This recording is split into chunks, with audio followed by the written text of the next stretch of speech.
What's up, everybody? Happy Monday. Welcome to Moxie Bets, presented by Caesar Sportsbook. Today, we're recapping the biggest games from the final weekend of the NFL regular season. Can't believe it's already over, and we're going to react to Black Monday as well. We have a special guest today, Tyler Sullivan of CBS Sports, Patriots insider as well, so maybe you'll have some breaking news for us. I'm not sure, but Sully, how's it going?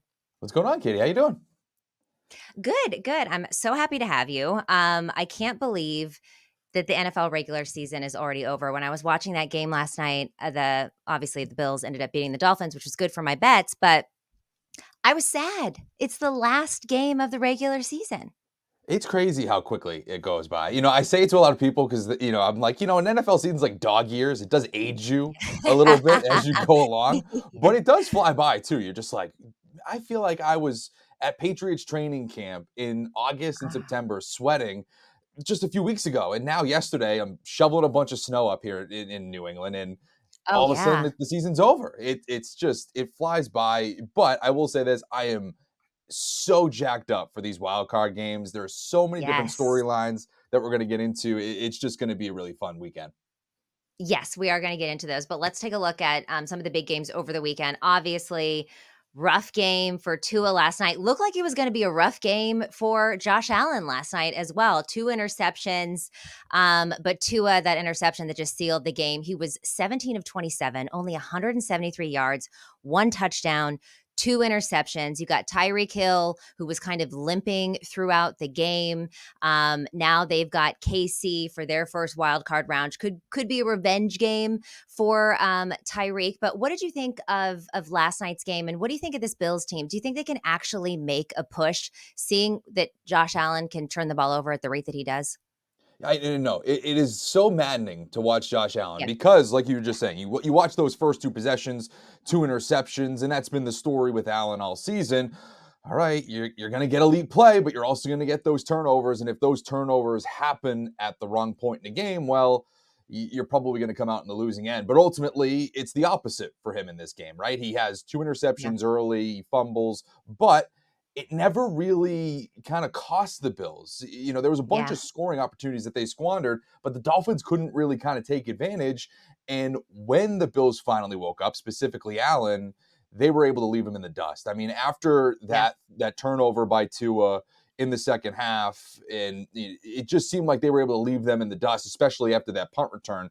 It just Yeah. seemed Oh, like they were able to go on a little bit of a momentum swing. And that following drive after the punt return, I thought was one of the best we've seen Josh Allen this season. yes. Didn't miss a pass, was able to kind of rip down chunk plays down the field, and ultimately found Dawson Knox for the go-ahead game-winning touchdown. To me, that's the type of stuff that we see from him that puts him in that status with Patrick Mahomes, Yeah. Joe Burrow. But those turnovers are a problem. We'll see if that comes to roots in the postseason. Josh Allen, I think, is the most exciting quarterback to watch just because you don't know what you're going to get from him. Like you said, I felt like last night was the most Josh Allen game in the history of Josh. Like he was 30 of 38, 358 passing yards, 2 touchdowns, 2 interceptions, 68 rush yards. In the fourth quarter when he went on, I believe it was like third down or something, and he was just running through D-back.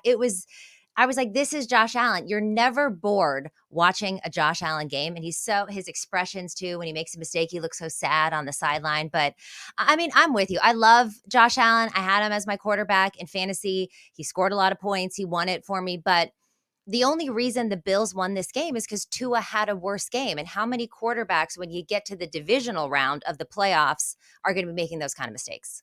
Exactly. And the other thing that you got to talk about when we're looking at with Miami is when the calendar turns to December and January over the last 2 years, they haven't been that same team. I know we're going to talk a lot about, Tyreek Hill, as you mentioned, was limping Yep. around, might not be 100%, didn't have Jalen Waddle or Raheem Mostert in that game. Worth pointing out, but also you look at what they haven't been able to do when the weather gets a little bit colder. Yep. And now you're talking about going to Kansas City to face Patrick Mahomes, who that offense hasn't impressed this season, but now Arrowhead Stadium, the weather in that game's supposed to be, it feels Yep. like negative 17 degrees or whatever I saw on social media. It's Ugh. it's going to be a slog for them. And I wonder if you get into those type of environments, it's not Hard Rock Stadium. I thought that game was so important for them to stay as the number 2 seed, to have home Yeah. field advantage, the fact that now you have to go on the road to Arrowhead or wherever, it just changes the whole calculus for this team. And Tua hasn't really been in sync with his team at this point over the last few weeks now. As much as we're talking about Buffalo's ascent, winning 5 straight off after the Yeah. bye, I believe the Dolphins lost 3 of their last 2, opened the door for Yeah. them, obviously, and fell to the number 6 seed. And a lot of that has to do with what Tua Tagovailoa was unable to do and to get into that rhythm with Waddle, with Hill as they go down the stretch. Yeah, and you just hit the nail on the head. In order for them to make a deep playoff push, they have to do those 3 things, right? Beat good teams, 1 and 5 versus playoff teams this year. They got to win down the stretch, like you said. January and December have not been kind to them. Just 4 and 9, and the cold water game, or cold water. Well, it could be cold water because they're Dolphins. Cold weather games have been really hard for them. Looking at this Bills matchup, they see the Steelers. The Steelers have no business being in the playoffs, although it is quite fun to watch Mason Rudolph recently and kind of the resurgence of George Pickens. So they are 9.5 point favorites. Would you take the 9.5 with the Bills over the Steelers right now? Just an early lean. Yeah, I think I would. The other thing that you got to point out with this game, obviously, TJ Watt went down for the Pittsburgh Steelers. He Yes. reportedly has a grade 2 MCL sprain, and that's an injury that's probably not going to allow him to play in this game. And so when you take away their best player, defensive player of the year candidate TJ Watt, 19 sacks on the season. Yeah, that pretty much, as much as we talk about Josh Allen having turnovers, one dude that could force you into some turnovers is not going to be on the Yeah. field for them. Yeah. And if you look at what Buffalo has been able to do for the most part this season at Highmark Stadium at home, it's kind of the opposite of what we were just saying with the Dolphins. They struggle when they go on the road, they struggle against top tier teams. You put the Bills at Orchard Park, they are as tough of an out as there is in the NFL. They're 4-4 against the number. So that's something to kind of take account, and especially Hmm. when you're at a Hmm. 9.5 point spread here. But I don't know how much the Steelers are going to really be able to move the ball against them. They've really relied on some explosion down the field. All 3 of Mason Rudolph's touchdowns have come from 60 yards plus. I mean, it's Yeah. just been George Pickens, 89-yard touchdowns, Deontay Johnson, 71-yard touchdowns. I don't know if that's sustainable. In that type of environment, I think they're going to struggle. Now, looking at this Dolphins and Chiefs game, Chiefs are laying 3.5. This total 42.5. The Chiefs are also a team that, like, I don't know how far they get. Like, obviously, you never want to count out Patrick Mahomes, right? Certainly not in the postseason. But what we've seen from them and their receivers and the drops, I mean, it's just so crazy to think that this Chiefs team is defense, right? That this is like a defense first team, which is not what we're used to saying in the Patrick Mahomes era. But would you lay the 3.5 with the Chiefs versus the Dolphins based on what you saw last night? I know. This one I think is one of the tougher ones Yeah. to try to pinpoint, especially when you're giving up the hook with the field goal. And Yeah. for me, it's how much faith do you have in Patrick Mahomes to uplift everything else? And how much faith do you have in basically Andy Reid kind of coming off a quasi bye, right? Yeah. We look at all of that history. Typically, he's been phenomenal off the bye. Obviously, they played in week 18, but Travis Kelce, Patrick Mahomes, they took their foot off the gas with the number 3 seed already intact. So could you kind of maybe factor that trend in? But ultimately, I think it's more of a bet against the Dolphins, right? For all the Mm. things that we were just Yeah. talking about. As Yeah. much as the Chiefs offense scares me and their wide receivers led the NFL in drops this year, Mm. I do wonder if, and we've said this before, I've talked about it with my friends all the time who are lifelong Patriot fans. There's been so many times where the Patriots were not a great Yeah. football team, but Yeah. somehow, because they had the best quarterback in the league, found Yeah. themselves in the Yeah. AFC Championship. I Right. almost wonder if Right. this is going to be that new iteration with Patrick Mahomes. I feel like that with basketball with the Warriors because I'm a Golden State Warriors fan. And it's like if the Warriors somehow find themselves in the playoffs, then you've got that championship DNA and something Mhm. just turns on and you think that they always have a chance. So I agree with you there. Let's move on to the next game. The Titans beat the Jags. This was surprising to me. I laid the 3.5 points with the Jags. I thought there was no way. And I know that Vrabel as a dog and an upset guy is a big thing. I didn't believe in it. I was really surprised at how Trevor Lawrence, basically how he's been playing since he got injured the first time, right? The high ankle sprain, then the concussion, now the shoulder. So, of course, we have to factor that stuff into it. 280 passing yards, 2 touchdowns, 2 interceptions, multiple really bad passes in this game. Of course, there's a lot of talk about him being the number 1 seed overall, all, and I do think we have to kind of, the Urban Meyer year, maybe table that, don't factor that into that, but is Trevor Lawrence the guy, or is he turning out to be a bit of a bust?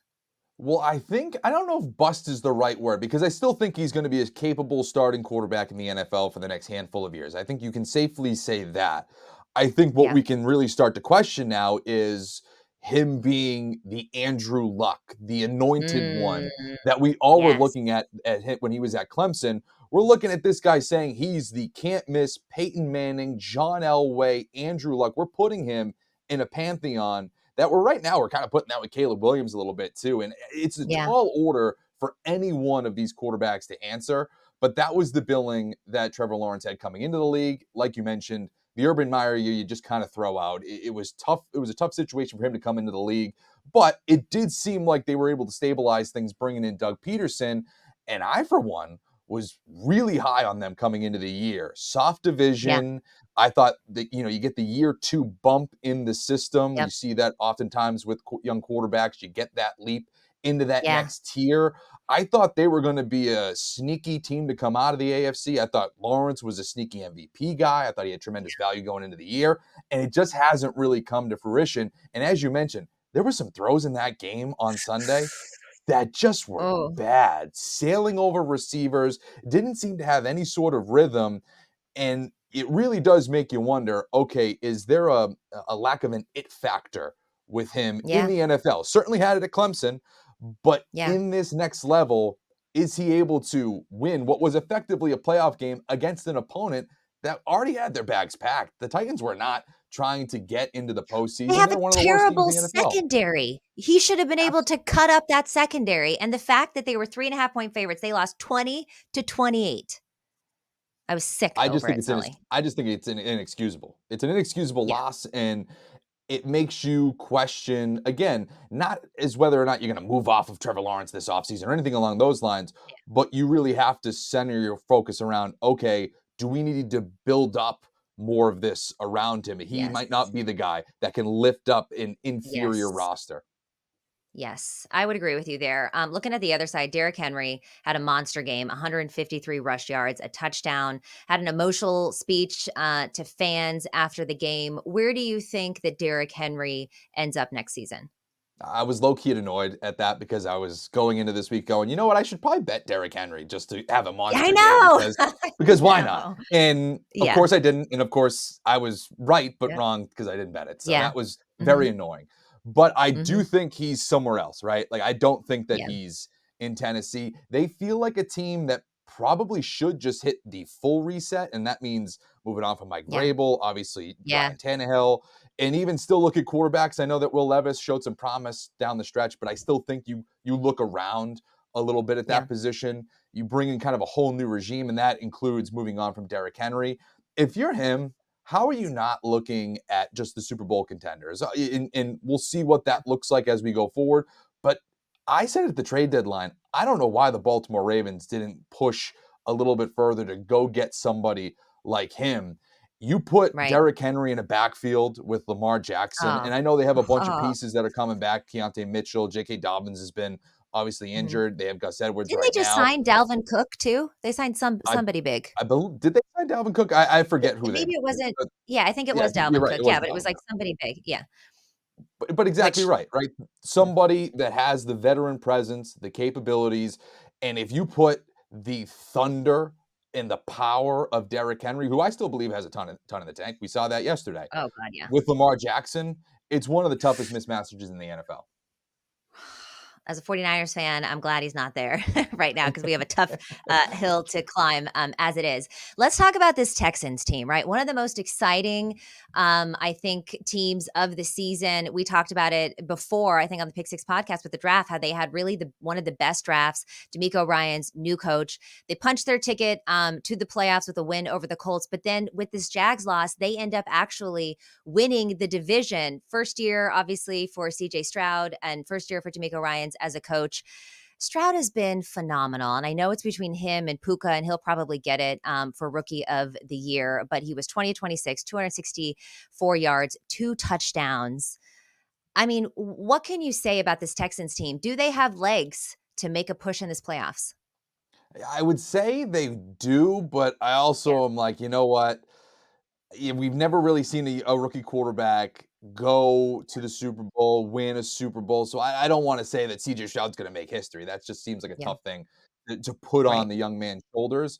But and not to mention you have to face Myles Garrett and the ageless Joe Flacco in the opening round of the playoffs. So who's to say if that might be too big of a mountain to climb? But True. ultimately, the Yeah, arrow's pointing extremely high for yeah, him and for the Houston Texans.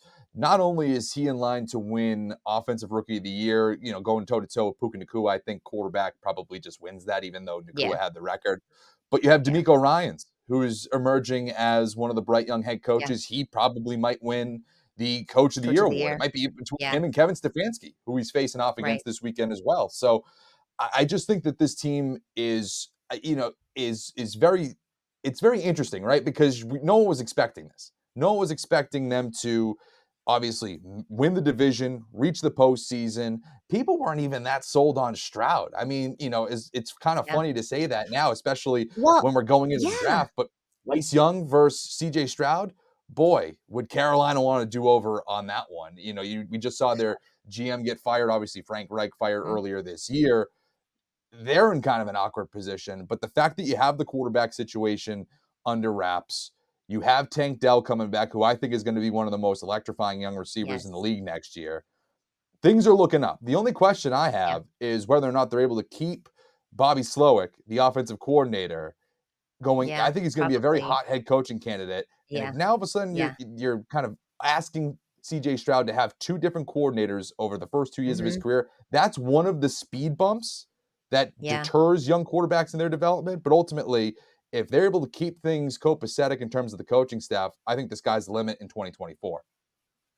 Looking at the other side, I mean, another candidate I think for coach of the year has to be Shane Steichen, right? I mean, when you look at this Colts team, their quarterback went down, and Gardner Minshew had a hell of a season and has this team competing as well.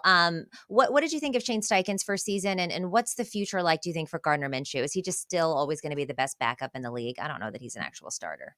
Yeah, I think that's the case, right? Like, Yeah, I don't think there's any chance that he's going to be QB1 to start the year if Anthony Richardson's healthy. I mean, they draft that guy in yeah, the top 5 for a reason, and we saw it at times that he could be a fantasy football darling, QB1 potential in that regard, in really just special dual threat type of player, kind of Cam Newton like is what kind of reminded yeah, me of. Obviously, it takes a little bit more to put himself in that pantheon, former league MVP in Newton, but with Steichen, the fact that they were able to still get into a win and in situation in week 18 after you lose your first round rookie quarterback, and not to mention you didn't have Jonathan Taylor, arguably your best offensive player for most of the yeah, season. That's a ton of credit to him. I don't know if he's going yeah. to get a coach of the year because of some other guys in front of him. Right. Obviously, D'Amico Ryans beat him to win the Yes. division. You have Yep. Kevin Stefanski just really, talk about quarterback change. 5 different starting Yeah. quarterbacks for them. So I think it's going to be a little bit tough, but Yeah. the arrow's pointing up in the AFC South, no matter which way you look, outside of possibly Tennessee. You still have some stability with Jacksonville, but ultimately, you have Houston, you have Indianapolis. Both Yeah. of those teams have young quarterbacks, promising head coaches. Those two in Right. particular are going to be impactful next year. Yeah, and I do think that Steichen is gonna be really great with Anthony Richardson. I mean, he has to learn how to protect himself. I think that's his, biggest thing, but we saw the drop off in Jalen Hurts, once Steichen left. So maybe that's something also to keep in mind too when you talk about CJ Stroud and the turnover potentially with the offensive coordinator there. So, okay, so Browns are laying 2.5 at the Texans. This total 44. This is a tough one for me to handicap too, because when you look at CJ Stroud, he is 6-3 versus teams entering with winning records this year. So he's just a winner, this kid, and I love him. But Joe Flacco has been balling out, and this defense for the Browns is really really scary. I don't know. I might look at the total for this game and maybe go under. I don't know who to take. What side? What are you leaning towards? I kind of, as crazy as it sounds, I actually am Hmm. leaning towards the Houston Texans on this one. And I think you might Really? say, okay, Cleveland's got a great defense. Joe Flacco's playing out of his mind. And I would agree with you.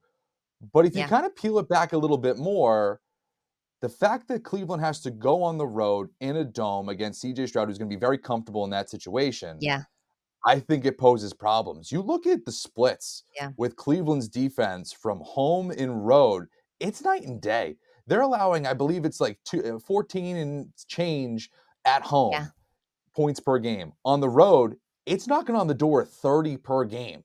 And I don't think anybody thinks that that's true. I think people just say, "Oh, you're Wow. not, man. That can't be right."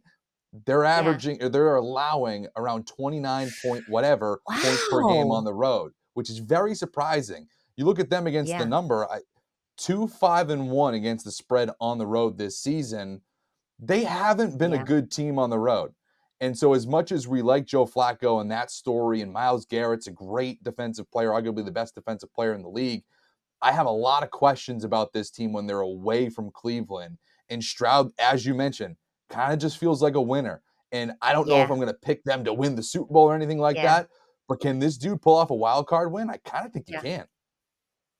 I would love that. I would love that upset, and I would love that, just because this Browns organization too, it's just annoying to me because on a personal level, like, I'm not a big fan of Deshaun Watson based on all the For allegations sure. and the things that happened with him. You pay him all of this money, guaranteed, and then he gets hurt, and then you still make the playoffs, and it's just like, but I am here for the Joe Flacco story, and I love that he's doing well, but I also wonder, like, how long this lasts with Joe Flacco. Like, how long is he gonna be playing and looking this good? You got to think that the rust or something is going to come in at some point. And the CJ Stroud guy, he just doesn't seem to be afraid of anything. Like, he just goes after it. He's confident. And I feel like sometimes people in their rookie year too, they don't know the weight of the world yet, right? Because there is no real expectations to them. And that's a dangerous opponent. Now, one of my favorite things to talk about is the downfall of the Philadelphia Eagles, Sully. And oh man, have they been on a downfall? They were before December, they were 10-1, the best record in the NFL. Since December, they're 1-5, the second worst record in the NFL.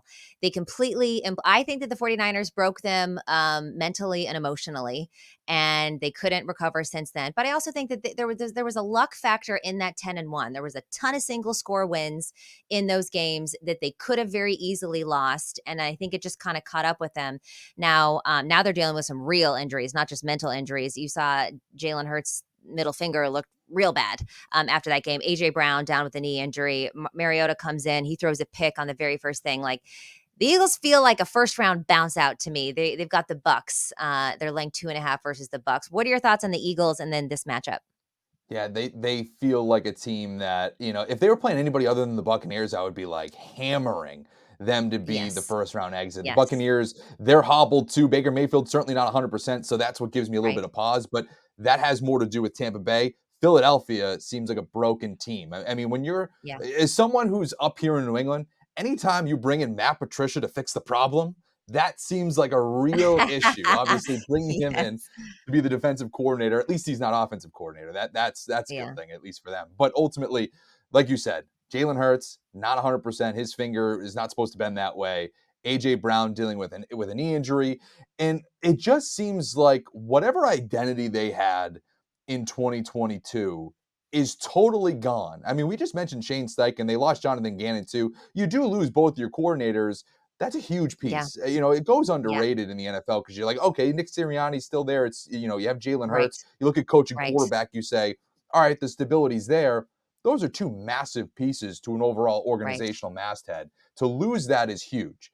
And so I think that's part of it. But I also think that, like you said, last year was a very easy schedule. That's why they were able to pile up Mm, some wins. And as you said, this year, coin flip games, and it landed on heads more often than it landed on tails. And now, as you go down the stretch, you face some more stiff competition. The right. calculus changed. And, I say that as they got blown out by the New York Jets yesterday. So, Yeah. not necessarily high competition, but I do wonder if this team just kind of, you know, lost Super Bowl last year, kind of got that hangover.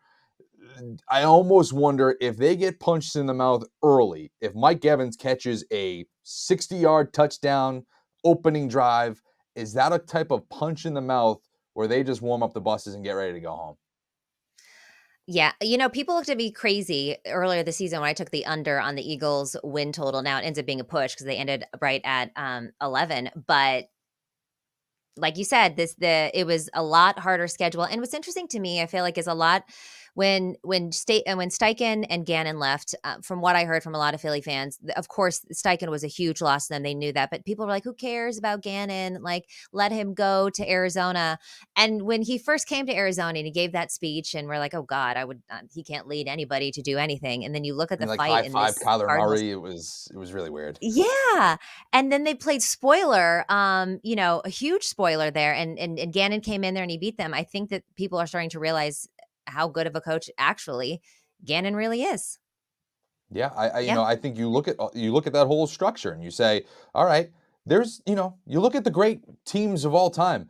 Yeah, typically there's a great coaching tree. I mean, we're looking at the Kyle Shanahan, Sean McVay trees scattered all across the NFL because yeah, they're great head coaches. They're great organizational structures. They're able to produce high-end talent, but sometimes you need those guys. San Francisco and LA might be a little bit of a different case because they're able to kind of absorb those losses, I feel like, a little bit better than others. But you look across the league, I could speak personally, like, again, up here in New England, you lose Josh McDaniels, who yeah, has his faults as a head coach, but as an offensive coordinator was very good up here.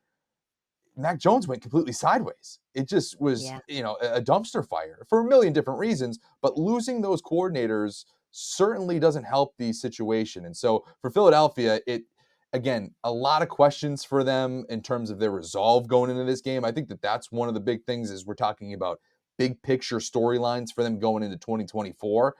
If they get punched in the mouth and kind of, quit's a strong word, but if they're okay with, kind of sitting in the corner of the ring and not going back in to fight, you're going to really look at Nick Sirianni. You're going to look at this team, not necessarily hot yeah, seat, but really kind of be like, hey, what is this team's identity going into 2024? right.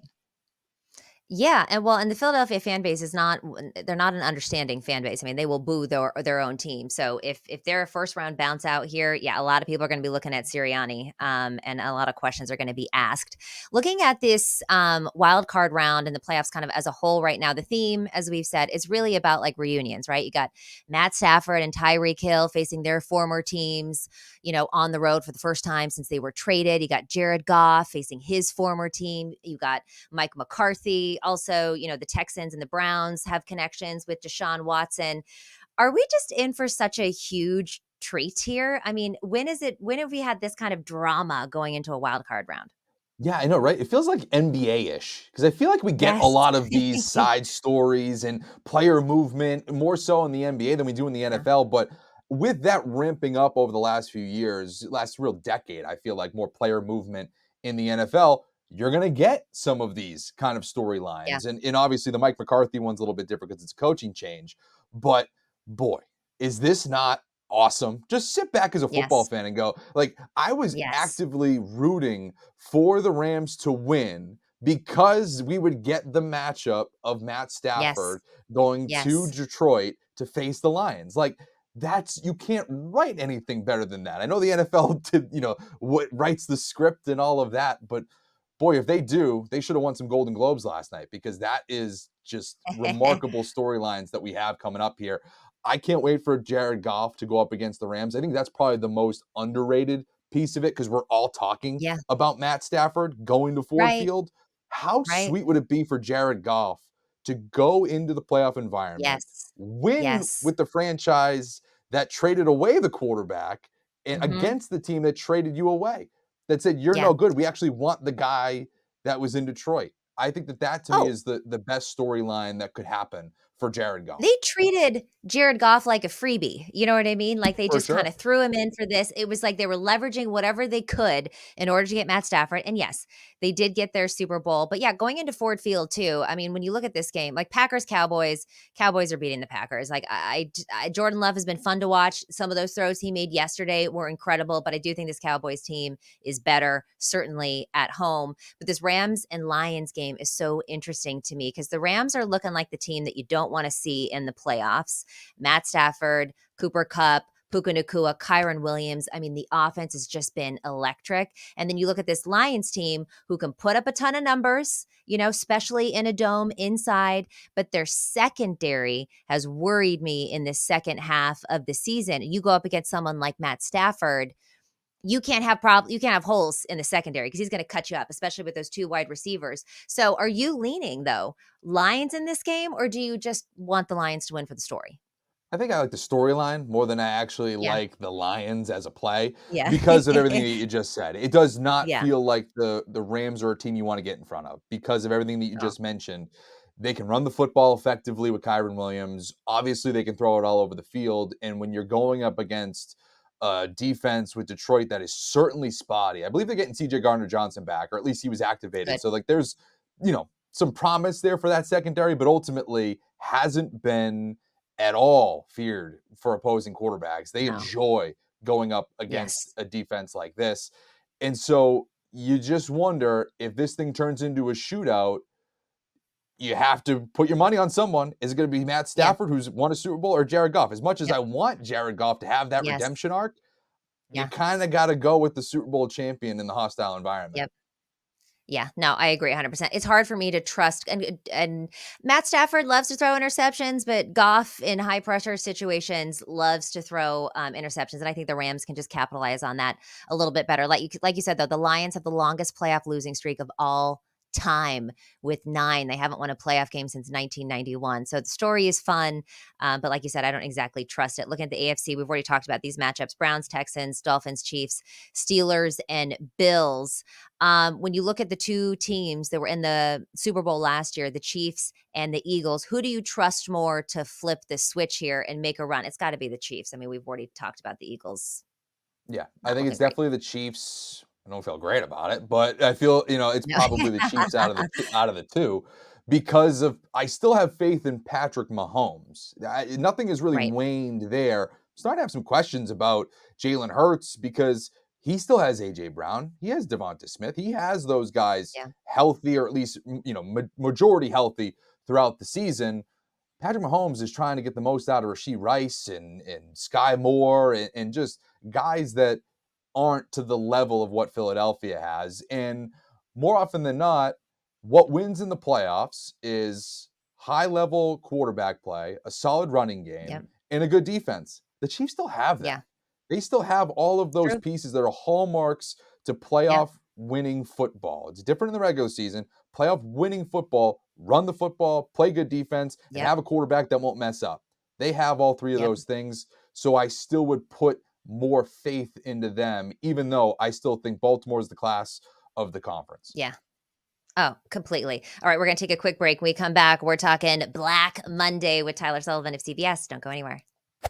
Why should you bet with Caesars Sportsbook? 2 words: Caesars Rewards. Every bet brings you closer to the type of benefits only Caesars can offer: hotel stays, VIP experiences, sports and concert tickets, and more. It's not just an app, it's an empire. 21 and over must be physically present in Arizona, Colorado, Illinois, Indiana, Iowa, Kansas, Louisiana, Maryland, Massachusetts, Michigan, Nevada, New Jersey, New York, Ohio, Pennsylvania, Tennessee, Virginia, West Virginia, Wyoming, or Washington, D.C. Sports betting is void in Georgia, Hawaii, Utah, and other states where prohibited. Know when to stop before you start. Gambling problem: Illinois, Maryland, New Jersey, Ohio, Tennessee, Virginia, West Virginia, Pennsylvania. Affiliated with Harris, Philadelphia. If you or someone you know has a gambling problem, crisis counseling and referral services can be accessed by calling 1-800-GAMBLER. That's 1-800-426-2537. Or in Maryland, visit mdgamblinghelp.org. Or West Virginia, visit 1-800-GAMBLER.net. Arizona, call 1-800-NEXT-STEP. Colorado, D.C., Nevada, Wyoming, Kansas. Affiliated with Kansas Crossing Casino. Call 1-800-522-4700. Indiana, call 1-800-9-WITH-IT. Iowa, call 1-800-BETS-OFF. Louisiana, call 1-877-770-STOP. Licensed through Horseshoe, Bossier City, and Harris, New Orleans. Massachusetts, if you or a loved one is experiencing problems with gambling, please call 1-800-327-5050 or visit gamblinghelplinema.org for 24/7 support.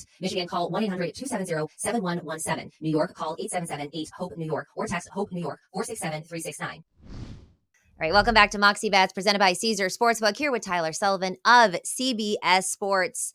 Black Monday already has its first victims, if you will. Arthur Smith was fired, 7-10 record in all 3 seasons as the Falcons head coach. Ron Rivera, Riverboat Ron, also fired. And interestingly enough, is they have brought on Bob Myers, who of course is responsible for the dynasty for the Golden State Warriors, to come and help.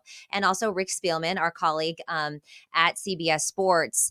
Panthers also fired their general manager, and the Giants fired their special teams guy. Any insider information or thoughts on these firings?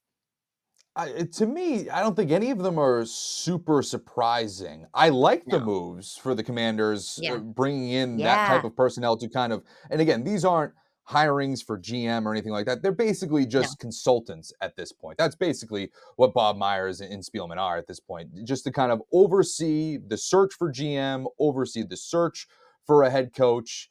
And I like that. I like that they're casting a wide net, bringing in different people. Obviously, the Yes. Warriors better than Yeah. most, architect of one of the best dynasties we've seen in the league. And also, you bring in a veteran mind in Spielman in the NFL. So I think that's a great Yeah. marriage for the two. But again, moving on from Ron Rivera, not surprising. I could have told you that in week one. The second they brought in new ownership, they want to put their own stamp on it. We saw it with Sean Payton in Denver. Obviously, that was easier to happen with Nathaniel Hackett already fired. But these owners want to make a big move. They want to show that Yeah. they've arrived. They spent all this money, billions of dollars, to own an NFL team, and they're going to flex a little bit. And so I'm curious to see what they do. Atlanta, again, not that surprising. As a Drake London fantasy football owner this season, I wanted to fire Or Arthur Smith. It was yeah. it was remarkable how you have those level of talent in terms of Yeah. investing with Bijan Robinson, investing in a wide receiver in Drake London, obviously Kyle Pitts. Mhm. You just don't even really look to them. It's Tyler Yeah. Algier or it's Jonnu Smith. Those things, we make fun of it. We joke about it on social media, but it's true. You're paying those guys and you're investing high capital in those players. You need to utilize them. And so to see him go 7-10 for 3 straight years, miss the playoffs, and then just have frustrating games, it shouldn't be surprising that Arthur Blank moved on. Agree with that 100%. What do you think at the end of the game, when the Saints decided to go for the touchdown when they were in the victory position? I get it. They thought they were gonna kneel down, and then they went for it. And also, Dennis Allen, to me, I'm like, he's lost that locker room. If they're making business decisions like that, like, "Hey, screw this call. We're gonna go for the touchdown here."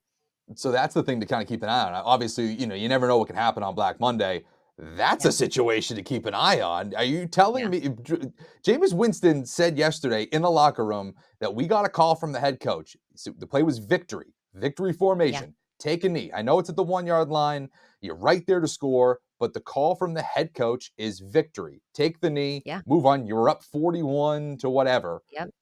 and you say no, go rogue, and you give it to Jamal Williams. That is unbelievable. And if you're Saints Yeah. ownership, you Yeah. have to ask the question, do you have control? What is going on here? Yeah. The fact that It's players not are like outwardly disobeying you. yeah. It's But it's crazy. also Jameis Winston, who's not your starting quarterback. He's not necessarily, and yes, he's been on the team for a long time, and a lot of people are calling for him to be the quarterback over Derek Carr. But he's not necessarily even like your leader, where it's like if Tom Brady makes that call, it's still crazy. But at the same time, it's Tom Brady, and you can understand it. Like Jameis Winston making that call means they have no respect for you. Yeah.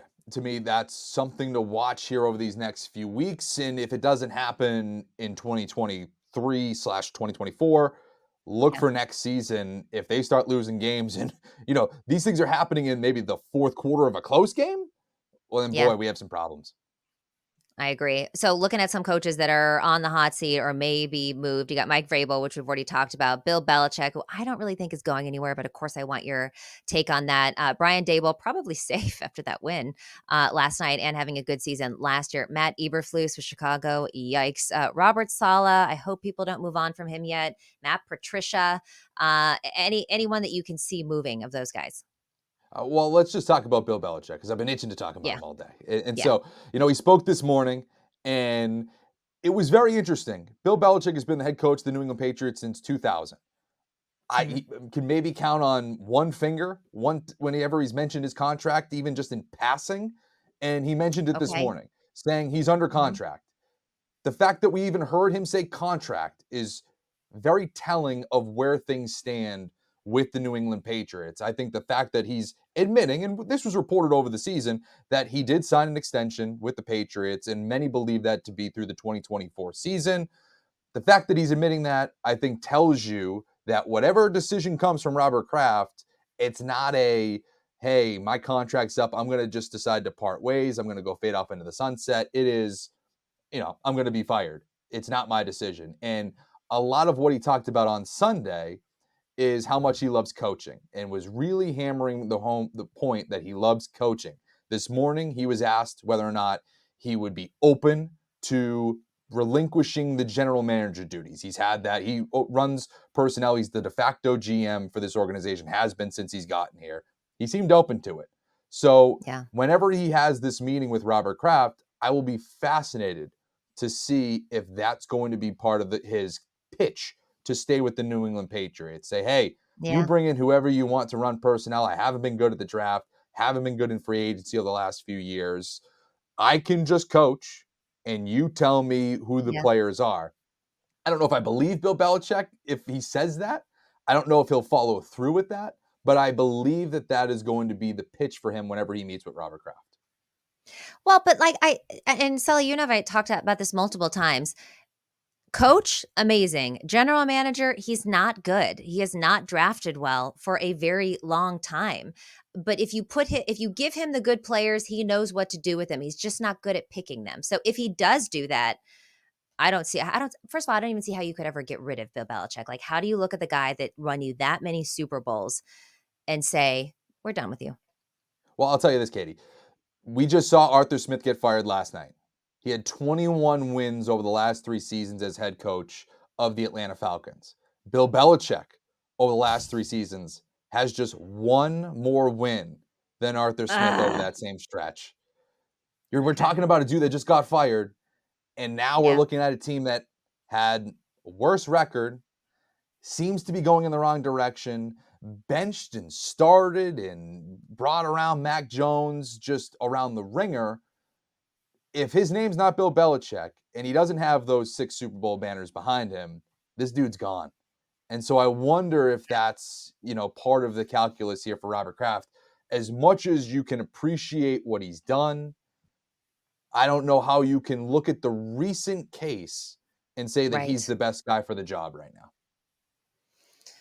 Oof. I hope he stays in New England. I hope that they do get a different general manager that makes better decisions. I think if he had a good quarterback. Well, and interestingly enough, and I'm sure Brinson sent this to you, there was something they put out about like single score wins and if they had flipped the other direction. And with the Patriots, if it had flipped the other direction, they would actually have a very good record this season. So was it like a luck thing with them? Obviously, like Kendrick Bourne looked kind of promising in the beginning and then he kind of fell off. They still have a pretty solid defense with just a couple changes. Do you think that this could be a team that's making the playoffs again? I think they're closer than a lot of people give it credit to, and I think they're closer to from the 4-13 record that they have. I think they're closer. I don't think that's Yeah. indicative of what this team is. You mentioned Kendrick Bourne. Obviously, he was arguably their best receiver. He went down for the Yeah. year. You go look on that defensive side. Matthew Judon, their best player, went down Oh, for the year. Christian Gonzalez, their star corner, first round pick, seemed like he was really coming on. He went down for the year. So you're yeah. losing legit guys throughout the Yeah. year. So that's something that you have to at least note when we're talking about the demise of the 2023 Patriots. So I think they're close. It's just a matter of, can you find a quarterback and can you find skill position players? Because the Devontae Parker, the half measures that they're doing aren't really cutting it. So it's going to be fascinating to see what they do over the next few months with the number 3 overall pick, whether it's, Drake May falls or you trade up to go get Yeah. Drake May, or it's Jaden Daniels, or do you go with Marvin Harrison Jr.? Because it's been a position that's eluded you for so many years. Yep. You've obviously, the N'Keal Harry draft pick is well documented. You missed on AJ Brown, DK Metcalf, Debo Samuel. Go down the list. Do you just say, hey, listen, this is the clear cut, can't miss guy, one of the best wide Yeah. receiver prospects we've seen in quite some time? If it ain't going to work with him, well, then the franchise is cursed. So do you Right. just go down that route and then figure out the quarterback situation later? I'm open to that possibility for them. Even if they went with some of these, like I feel like Jake Browning has kind of made a case that he could potentially be a starting quarterback, and you got to move on, obviously, from Mac Jones, and it's not Bailey Zappi and any of that. And the Cam Newton thing they tried didn't work, but like there are some quarterbacks who will be available that I think could be interesting in New England. Yeah, I mean, you could go with the Brownings of the world. You could look, maybe there's a trade or signing, whether that's Kirk Yeah, Cousins, whether that's Russell yeah. Oh, Wilson. I mean, Cousins. there Yeah, are there are possibilities here outside of just saying, you know what, we're going to do the classic dart throw of a rookie quarterback at the top of the first round because we know it's an inexact science. I think it's less than a 50-50 shot that these I dudes mean, work out at the top of yeah. the draft. And so, you know, do you go with more of a sure thing at a more concrete position, still one of need, like I was mentioning with Marvin Harrison? Do you go that route and then maybe go with someone more established in the league? I think that's the Yeah. move if we're keeping Belichick. If Robert Kraft is Mhm. saying, we have the head coach in Bill Belichick, we want him to get this Don Shula wins record, we want to stay competitive. I think that that's the way you go about doing that. If you bring in a new head coach, a young offensive mind, Ben Johnson, Yeah. whoever you might want to say it is, Yeah. I think then you go with the young quarterback and just kind of strip this thing from the studs and go that route. Mhm. I agree with you, and that makes a lot of sense too. Anytime you bring someone new in, they wanna bring a whole new scheme in, but with Belichick, I don't know. I mean, Mac Jones was such a disaster. I feel like that, it shouldn't be repeated.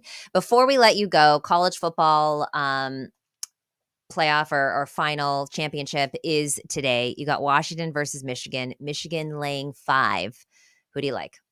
I like Washington. I love the it You like the factor. points or you like him to win? I like the points, but I'll Okay. sprinkle a little bit on the money line. Sure, why not? I Okay. always like money.